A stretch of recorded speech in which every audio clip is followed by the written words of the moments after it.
This is the tragedy of the Sukhoi Gunung Salak plane, the tragedy of the most terrifying plane crash in Indonesia that ever shocked the world in 2012.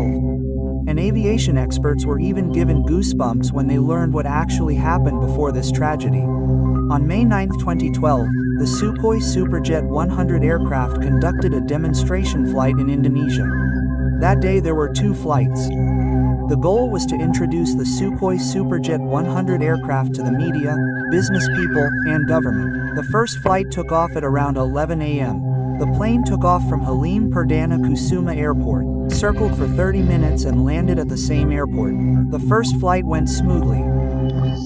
Then the second flight took off at around 2:21 p.m. with the same route as the first flight. The plane carrying 45 passengers including cabin crew took off smoothly.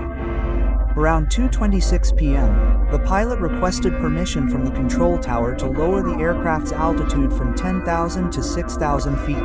Permission was granted, but that was the last communication between the pilot and the control tower. Afterward, the plane disappeared from radar and was declared lost contact. A search by the SAR team was launched. The location of the plane's disappearance was predicted to be around Mount Salak, Bogor Regency. However, the search was postponed due to bad weather. The next day, the SAR team finally identified the crash site. However, the evacuation was again delayed due to bad weather and difficult terrain on the slopes of Mount Salak. The evacuation could only begin 2 days after the plane was declared missing. Initially, 12 lifeless bodies were found in a terrible condition. The situation around Mount Salak turned tense. Many mysterious pieces were found. The condition of the victims was very tragic. The results of the investigation also revealed the cause of the accident. It was known that the Sukhoi pilot, Alexander Yablon Steve, had never previously flown in Indonesia. He was unfamiliar with the flight terrain that day, including the Mount Salak area. However, the investigation results, which shocked aviation experts,